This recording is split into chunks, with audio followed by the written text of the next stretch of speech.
सम्मानित मान्यता प्राप्त विद्यालयों के संचालक, प्रबंधक और प्रधानाध्यापक साथियों,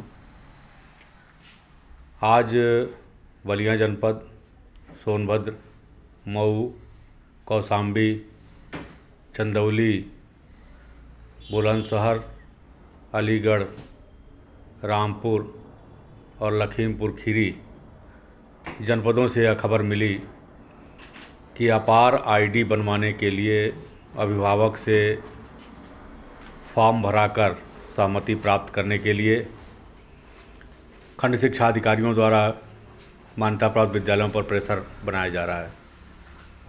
किसी न किसी बहाने ये खंड शिक्षा अधिकारी मान्यता प्राप्त विद्यालयों को परेशान कर उनकी शैक्षिक गुणवत्ता को प्रभावित करना चाहते हैं। अपार आईडी बनाने के लिए U-डैश नंबर में वह सारे डिटेल्स मौजूद हैं जिससे अपार आईडी बन सकता है, और अगर कोई दिक्कत है उसे बनाने में तो सरकार को और संगठन के पदाधिकारियों को मिल करके जनता को जागरूक करना चाहिए। इस स्तर तक जागरूक करना चाहिए कि जनता स्वयं विद्यालय जा करके और अपने बच्चों की अपार आईडी बनवाने के लिए प्रयास करे, फॉर्म भर करके सहमति पत्र प्रस्तुत करे कि बच्चों का संपूर्ण डेटा, संपूर्ण जानकारी भारत सरकार के पोर्टल पर अंकित हो सके, और जो अपार आईडी कार्ड, जो आधार कार्ड की तरह से बच्चों का एक देश एक शिक्षा के व्यवस्था को देखते हुए जारी करने का निर्णय भारत सरकार ने लिया है, वह जारी कराया जा सके।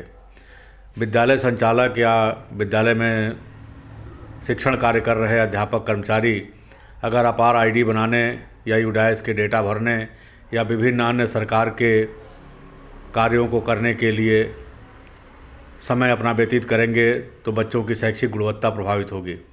इसका कार्य सरकार के अधिकारी और संगठन के पदाधिकारियों को मिलकर के करना होगा। जनता को जागरूक करना होगा, जनता को आगे आना होगा, जनता को अपने बच्चों का शैक्षिक सारा जानकारी डिजी लॉकर पर चढ़ाने के लिए अपना सहमति पत्र स्वयं भर करके विद्यालयों को प्रस्तुत करना होगा। कोई भी विद्यालय खंड शिक्षा अधिकारियों के दबाव में आकर अपनी पढ़ाई, अपने शैक्षिक कार्यक्रम को छोड़ करके इन सब कार्यों को ना करे। आपकी जितनी घंटियां चलती हैं, जो विषय निर्धारित हैं, जो आप पढ़ाते चले आ रहे हैं, जो आप पढ़ाना चाहते हैं, उसको आप पढ़ाइए। यह सारा कार्य उन अधिकारियों के ऊपर छोड़िए जो क्षेत्रीय स्तर पर नियुक्त किए गए हैं सरकार द्वारा, और गांव-गांव, घर-घर जा कर के वो जागरूक करें कि उनके गार्जियन के बच्चे, अभिभावक के बच्चे जहां जिस स्कूल में पढ़ते हैं उस स्कूल पर जा कर के सहमति पत्र लेकर, भर कर और अपना सहमति दे करके विद्यालय में जमा करें। विद्यालय के अध्यापक, कर्मचारी या प्रधानाध्यापक विद्यालय छोड़ करके यह सब कार्य नहीं करेंगे, नहीं करें, साफ मना कर दें।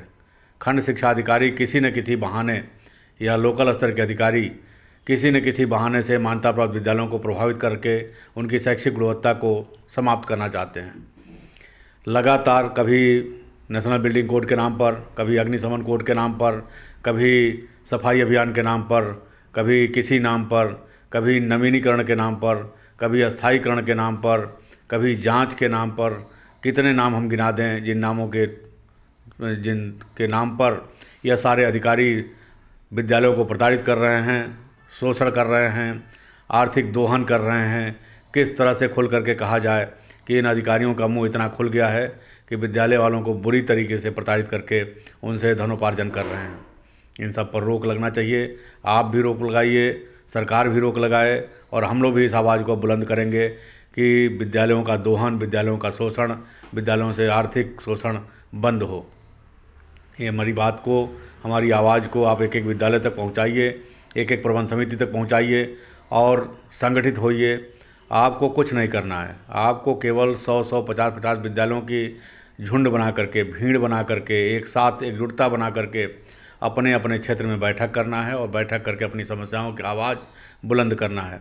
आप लोग जहाँ भी कहेंगे हम लोग पहुँचने को तैयार हैं। हम लोग आपकी बात अपनी आवाज़ में रखने को तैयार हैं। हम लोग अगुवाई करने को तैयार हैं। हम लोग नेतृत्व में करके सारी समस्याओं का समाधान करने के लिए तैयार हैं। आप साथ दीजिए। हमारे नंबर पर संपर्क करिए 9919030638 और लखनऊ आकर के संपर्क करिए, या जैसे भी हमारे पदाधिकारियों के माध्यम से संभव हो संपर्क करके अपनी समस्याओं का समाधान कराइए। और 2000 रुपये प्रति बच्चे प्रति माह क्षतिपूर्ति की आवाज़ को बुलंद करके 2027 विधानसभा के पहले 2000 रुपये प्रति बच्चे प्रति माह क्षतिपूर्ति लागू कराइए। संपूर्ण बच्चों को निःशुल्क कराइए। संपूर्ण विद्यालयों को एकजुट करिए। आप अपनी क्षमता को पहचानिए और यह तय करिए कि अगर ऐसा नहीं होता है तो प्रत्येक बूथ पर 5 प्रबंधक, 5 प्रधानाध्यापक और 5 विद्यालयों के संपूर्ण अध्यापक अभिभावकों सहित बैठेंगे और जो सरकार आपकी इस मांग को पूरा करेगी, जो सरकार इस समस्याओं का समाधान कराएगी, जो सरकार रिलायंस कंपनी को विद्यालय खोलने से रोकेगी, उसके पक्ष में मतदान किया जाएगा। यह पहले से तय कर लीजिए। इस आवाज़ को बुलंद करिए। मान्यता प्राप्त विद्यालय टूटने नहीं चाहिए। मान्यता प्राप्त विद्यालयों का शोषण नहीं होना चाहिए, प्रताड़ना नहीं होनी चाहिए। और इन लोकल स्तर के खंड शिक्षा अधिकारी जो पूर्व के शासनादेशों का हवाला दे करके आपको प्रताड़ित कर रहे हैं, इनके विरुद्ध आवाज़ उठनी चाहिए। इनको सुधार होना चाहिए। इनको सुधारने के लिए आपको आवाज़ बुलंद करना होगा, जगह जगह मीटिंगें करनी होंगी और इस समस्याओं का समाधान कराना होगा। मेरे साथ आप कभी भी जुड़ सकते हैं। सुशील सिन्हा, प्रदेश संगठन मंत्री, उत्तर प्रदेश बेसिक शिक्षक संघ।